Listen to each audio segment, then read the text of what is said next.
welcome back to your live continuing coverage of Toy Fair 2017 on BeTerrific. I'm Michael Artsis, your official live coverage of Toy Fair. You Terrifics are in for such a treat right now. At BeTerrific TV on all social media. You're the Terrifics. You make BeTerrific special, and I'm excited. We've traveled kind of offset, not that far, to our little performance area to give Pramod here an opportunity to show us a really cool product. I know Jenny is going to love this. Digital Phil, how you doing? CJ, everybody. Paul Dixon in the UK is probably going to order 10 of them, pre-order 10, because this is really not ready for market yet, right? It's coming out in fall this year. Fall this year, and I'm very excited about it. You know, we've seen drones before, but never a drone like this, right? Yeah, this is one of those things that we believe is a disruption in the drone market. Yeah. If you think about drones, they've been around for many, many years. Even before the quadcopters came out, there were the RC helicopters and fixed-wing airplanes. Sure. And for almost 30 years, the model of flying drones was 2 joysticks. Right. And you would see that every Christmas morning when Johnny would take the drone out and say, hey, Dad, let's go out and fly it. It goes up but never comes back because his kids just have this really hard time wrapping their head around how do you control in 3 dimensions something that's flying using 2 joysticks. Sure. So Lisa's going to help us get this going. She's your assistant. Thank you, Lisa, the magician's assistant right here. All right, so basically you've said, oh, I played Nintendo as a kid and I had the Power Glove. Why can't I make the Power Glove work my drone? You're a professor at Drexel University, which is great. And you said, hey, I got this idea, and you started this company, and now you're here at Toy Fair showing it off. Very cool. I'm going to get more into that story in a minute, but let's give the demo first because I know this has got a limited battery life. Yes. So as the name suggests, and we'll start it by holding it in the hand, and you'll see this. I'm able to switch on the drone. So you literally just took, you flicked your wrist. Yep. And now I go forward, backwards. Left, right. Right. Oh my god. And then I can increase the speed. I can decrease the speed. So can we take it off? Can we actually fly it? Yeah, let's just do it. All right. Yeah. So how do we hover? You have to keep your hand steady? Is that the... Yeah, so there are a couple of features that... okay, I got it, Lisa. Thank you. So in the final prototype, this is a prototype. Yeah, the final production version, there's going to be sensors that are going to allow it to hover automatically. Sure. So I'm going to bring it back. There we go. Wow, you're very good at that. Look at this. Yeah. I do not believe that you are flying this with your hand, like the glove. That's it. You look like the lawnmower man. I want you to know that. Or maybe well, Tom Cruise in Minority Report. Yes, there you go. Yes, absolutely. All right, so I'm going to safely land it back. Well, you could fly it a little bit more. Okay. I was enjoying that. Well, we can show you a couple of other. We can also, see, I can bring it back whenever I want, and then I can lift it up again. Wow. And you can do it very slightly. Yeah. You're really in control of this thing. Yeah. So that's what I was saying, that, with this, if you notice, like, my hand gestures are literally, it's as if it's an extension to my body. So what I could actually see in the future, which would be great, is we recently had an accident with an Inspire. We have a licensed pilot and flies our Inspire for video. And we recently had an accident because accidents happen. Sure. But I think it's a lot easier to not have an accident when you're controlling it with your hand instead of those joysticks, right? And I think maybe it could have been avoided, especially for filmmaking. You think about, you could now maybe control the camera with your left hand, control the drone with your right hand, or vice versa.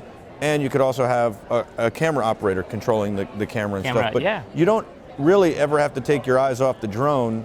Maybe you could wear FPV goggles with one eye on the FPV, like a heads up. You see where I'm going with this? You have a lot more control over the drone with your hand movements than you do with 2 sticks that have to work in coordination. Absolutely. You are on the right track, and you can only imagine.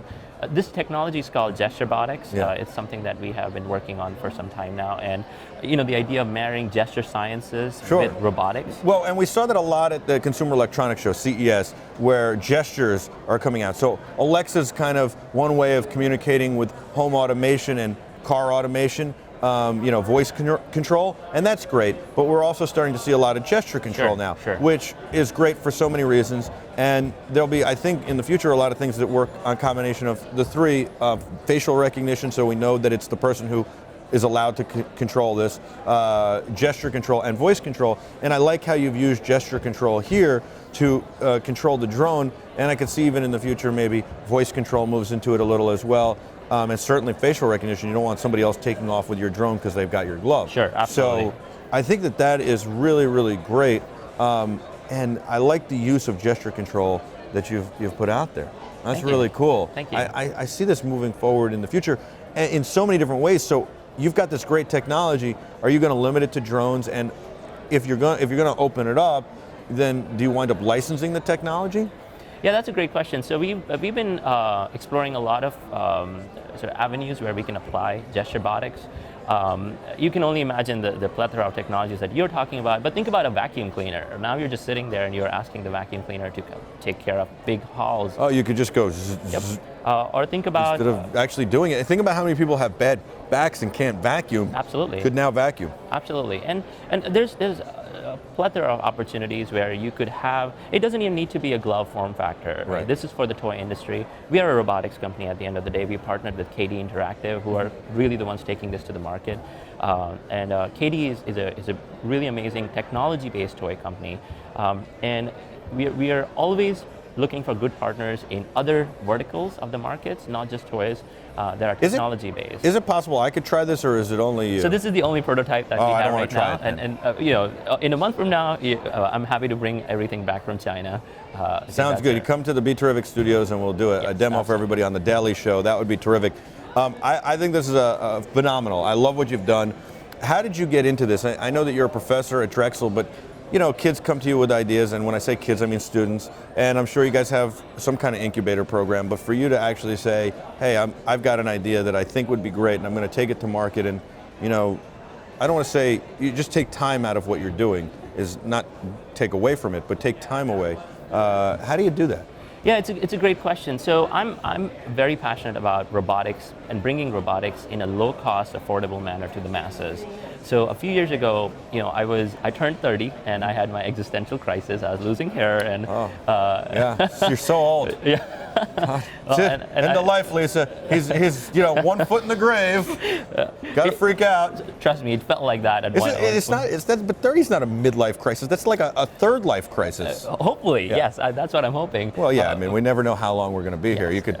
You know, hopefully, yes. Yes, and so, you know, and if you keep building robotics like this, doctors might be able to do better surgeries, and absolutely, you'll be fine. Absolutely. Yeah, you'll be way over 90. That's that's the hope.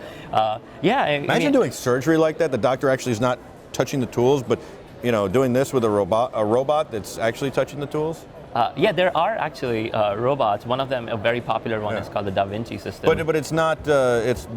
The doctors aren't operating it, right? It's actually doing it autonomously, or they are a little bit. But it's not gesture control.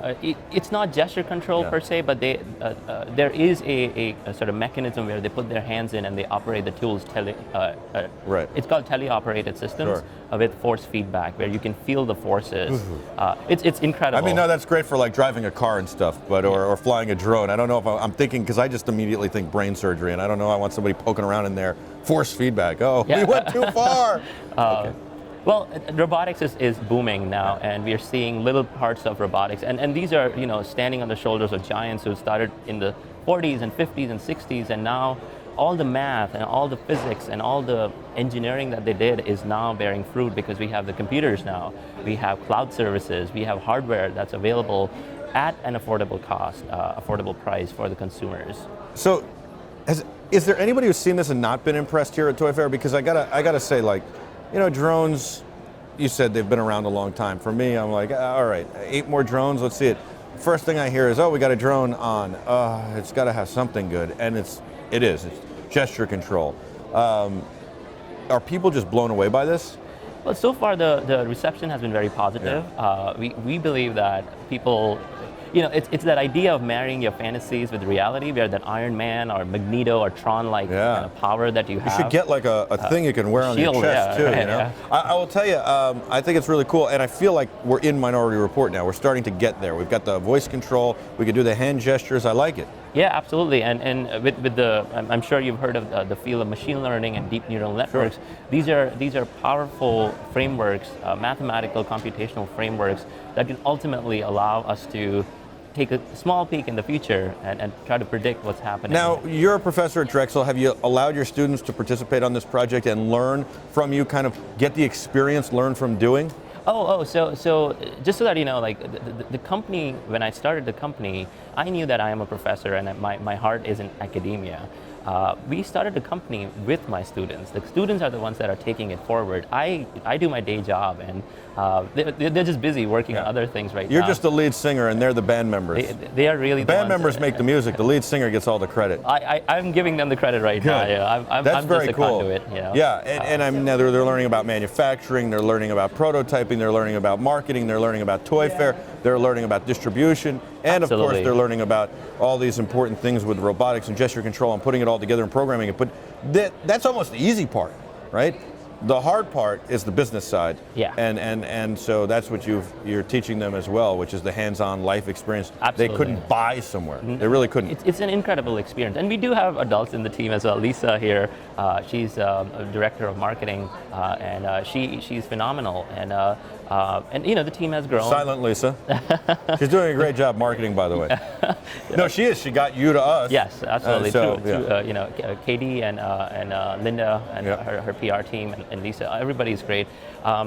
Students, one of the things that you learn about millennials, and you know, a lot of times you'll find these adults complaining about millennials, but when you have the right timing, when you have the right conditions, and you allow them to germinate, the power of millennials just is incredible. Well, I think millennials are, you're right, a lot of people complain about them, but I think they're really like everybody else. They just want to do things that they're passionate about, where maybe prior generations said, well, I got to sweep the floor to get to that.